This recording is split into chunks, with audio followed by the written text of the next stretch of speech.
जय हिंद दोस्तों, मैं हूं संतोष सिंह सिसोदिया। ऑल जिगर नोट्स में आपका स्वागत है।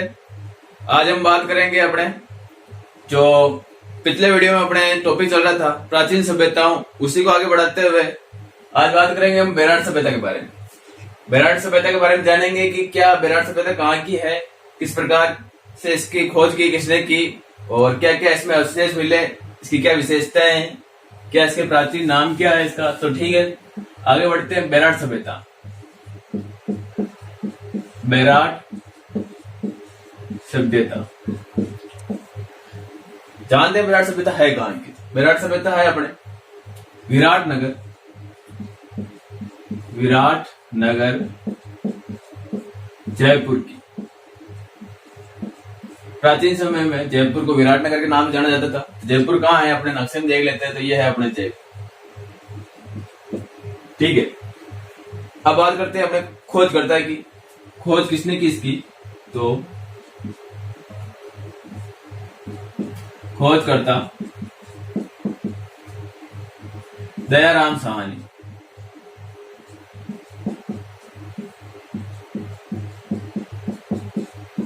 दयाराम साहनी जी ने बेराट सभ्यता की खोज की। कब की, तो 1935 से 1936 के लगभग। ठीक है, अब जानते हैं इसके उत्खननकर्ता के बारे में। उत्खननकर्ता कौन कौन थे जो इसकी खुदाई की, वो है अपने नील रत्न बनर्जी, और एक और व्यक्ति है जिसका नाम है अपने कैलाश दीक्षित।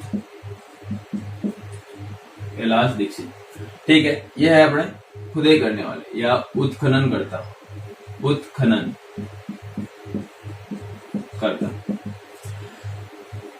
बेराट सभ्यता किस प्रकार की सभ्यता थी, तो वह है अपने लोहा युग की सभ्यता। किसी लोहा युग सभ्यता किस नदी पे थी, तो अपने जयपुर से बाणगंगा नदी निकलती है। बाणगंगा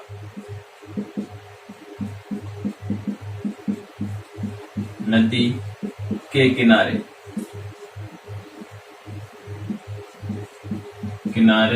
बसी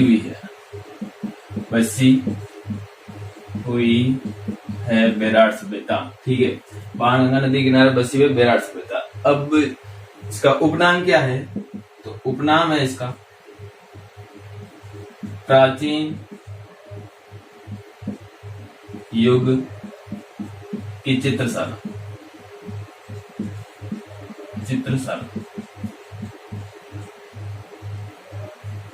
लिपि कौन सी है, तो वह अपने संक लिपि।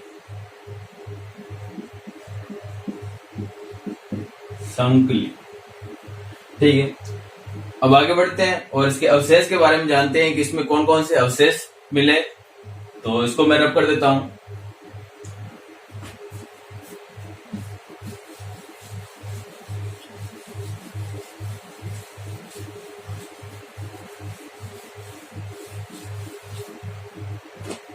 जो इसमें अवशेष है,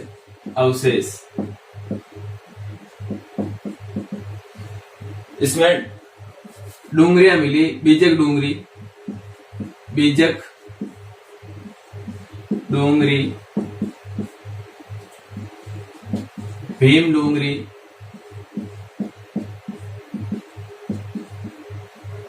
महादेव डूंगरी,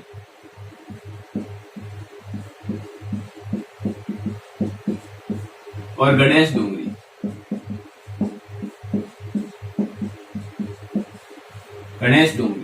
जो ये अपने बीजक डूंगरी थी, इसमें मौर्य सम्राट अशोक को भाबरू शिलालेख मिला।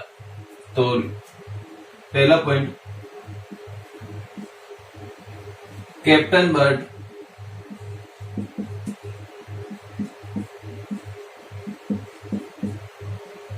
को बीजक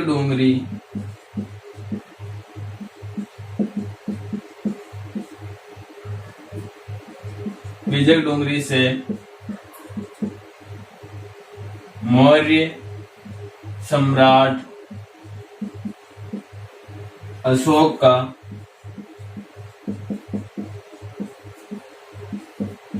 भाब्रू शिलालेख मिला।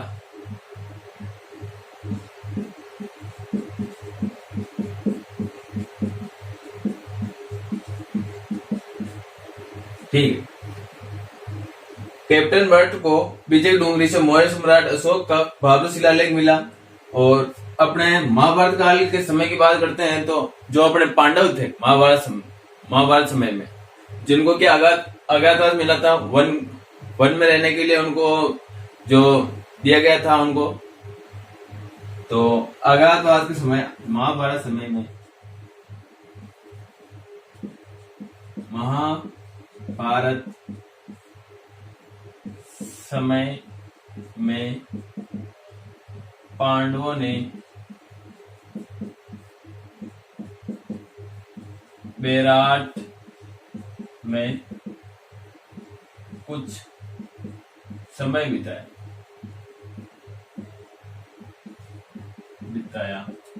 था। ठीक। जो पांडव थे उन्होंने अज्ञातवास के समय बेराट सभ्यता अपने जयपुर में वहां कुछ समय बिताया था, ऐसा माना जाता है। कोई साक्ष्य नहीं मिले पूरे प्रमाण, लेकिन कहते हैं ऐसा। ठीक है। अब बात करते हैं अपने इस बेराट सभ्यता में महाभारत प्लस मौर्य वंश प्लस बौद्ध वंश, बौद्ध धर्म या बौद्ध वंश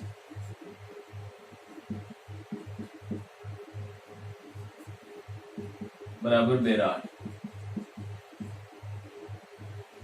क्योंकि बेराट सभ्यता में बौद्ध धर्म और मौर्य वंश और महाभारत के साक्ष्य मिले।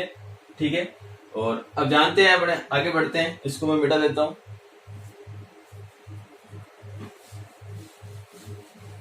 जो एक चीनी यात्री था जिसका नाम है हेवन सोंग, जिन्होंने भी यहाँ पे समय बिताया था, तो लिखा देता हूं मैं अगले पॉइंट में।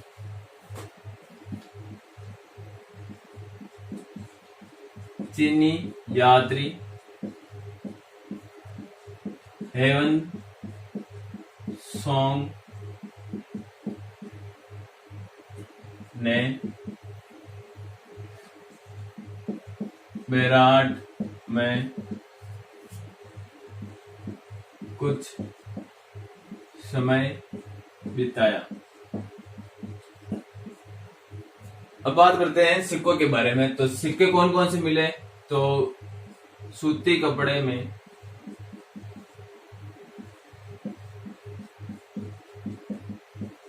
लिपटे चांदी के सिक्के,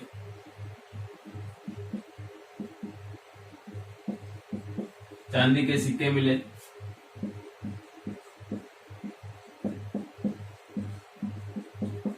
चांदी के सिक्के मिले। और हूण वंश के सिक्के मिले और इंडो यूनानी सिक्के मिले। इंडो यूनानी सिक्के। ठीक है। अब बात करते हैं अपने, इसमें बौद्ध मठ मिले। क्या? बौद्ध मठ मिले। बौद्ध मठ मिले जिनमें मूर्तियां नहीं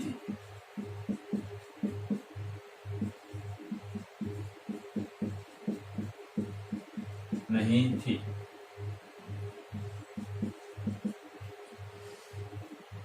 और बेराट सभ्यता है, जो इस बेराट सभ्यता का अंत कैसे हुआ, तो वह है अपने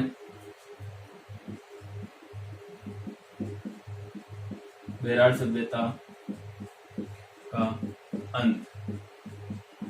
नेक्स्ट पॉइंट है बेराट सभ्यता का अंत कैसे हुआ। तो हूण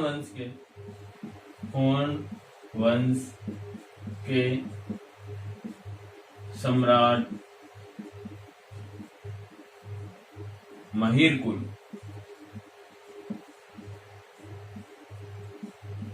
कुल के आक्रमण से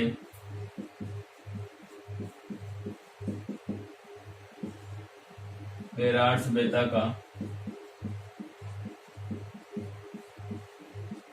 अंत हुआ।